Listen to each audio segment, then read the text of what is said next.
কি হচ্ছে পশ্চিমবঙ্গে? যতটা শোনা যাচ্ছে, 9 বছরের শিশু কন্যাকে ফলো করেছিল একজন ব্যক্তি। দোকানে কাজ করত, কর্মরত অবস্থায় ফলো করেছিল। তারপরে দোকানের পাশ থেকে যখন মানে টিউশন শেষে বাড়ি ফিরছিল, তাকে ফলো করে সাইকেল করে তাকে ধরে ফেলেছিল। তারপরে আপনারা জানেন, ওই বাচ্চা মেয়েটার কত স্বপ্ন ছিল, বাবা বাবা নতুন জামা কিনে দাও, দুর্গাপুজো আসছে, দুর্গাপুজোয় কত আনন্দ করবে। তার আর দুর্গাপুজোয় আনন্দ করা হলো না, তার আর দুর্গাপুজোয় ঘোরা হলো না। কিছু পশুর দল রয়েছে,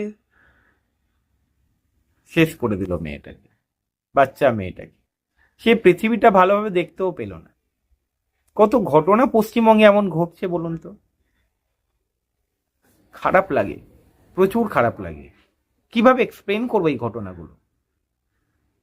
আমরা মেদিনীপুরে দেখতে পাচ্ছি একই ঘটনা ঘটছে, আমরা নিউ টাউনে দেখতে পাচ্ছি। কত ঘটনা ঘটেছে বলুন তো। আর মমতা ব্যানার্জি ছোটখাটো ঘটনা বলে চেপে যায়।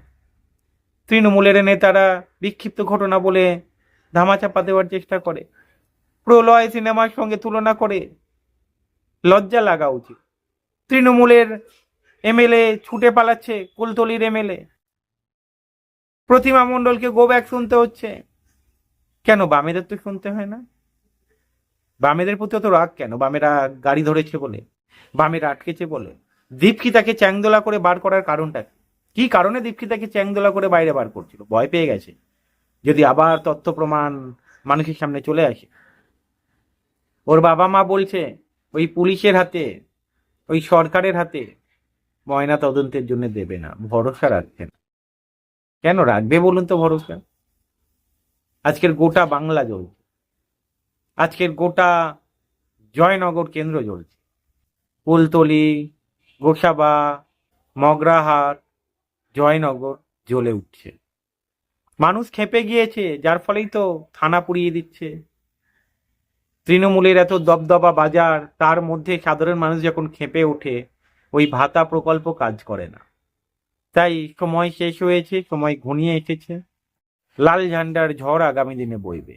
ওই যতই বামেদের কটাক্ষ করুক, লাল ঝান্ডার ঝড় বইবে, থামাতে পারবে না। মীনাক্ষী, দীপশিতা, যুবরা, কলতান, ধ্রুব যেভাবে সামনে এসেছে, ভয় পাচ্ছে শাসক দল। ভয় পাওয়াটা স্বাভাবিক কথা। তবে জুনিয়র ডাক্তাররা যেভাবে ধর্নায় বসেছে, জুনিয়র ডাক্তাররা যেভাবে চেপে ধরেছে, এদিকে পশ্চিম মেদিনীপুরের ঘটনা, পূর্ব মেদিনীপুরে নিউ টাউনে, এই সরকার এবারে উৎখাত হবেই হবে।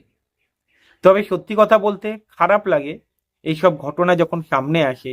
ওই বাচ্চা মেয়েটার কথা ভেবে আমার মানে খুবই খারাপ লাগছিল। ওনার একটা ছবি আমি পেয়েছি বাচ্চা মেয়েটার, মানে কিভাবে এক্সপ্লেন করবো, নিজের চোখ থেকে জল বেরিয়ে আসছে এমন অবস্থা।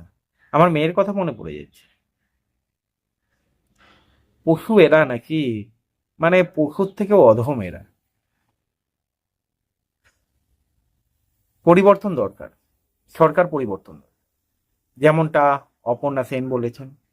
সমগ্র বামফ্রন্ট দলকে এক জায়গায়, আমি বামফ্রন্ট দলকে রিকোয়েস্ট করব, যে কটা বামপন্থী দল রয়েছে, আপনারা নিজেদের মধ্যে হিংসা মারামারি ভুলে যান।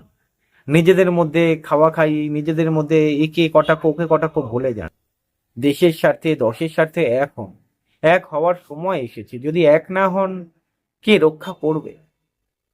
তৃণমূল তো এই দেখতে পাচ্ছেন, চোর তাড়িয়ে ডাকাত আনবেন।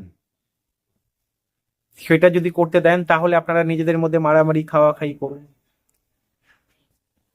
জানি না কি হবে, তবে হ্যাঁ, বাম দলগুলো যেভাবে রাস্তায় ঝাঁপিয়ে পড়েছে, মানুষের সমর্থন পাচ্ছে, অনেকে হয়তো খেপে উঠছে। খেপে উঠবে, স্বাভাবিক কথা, কারণ মানুষের সমর্থন যারা পায় তাদের প্রতি রাগ তো থাকবেই।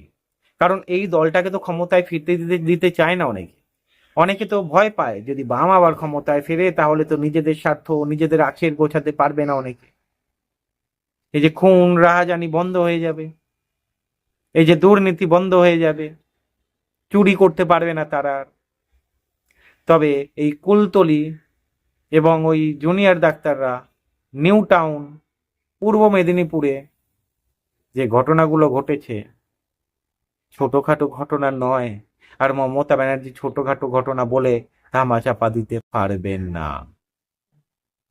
সময় সব কথা বলবে। ভালো থাকবেন।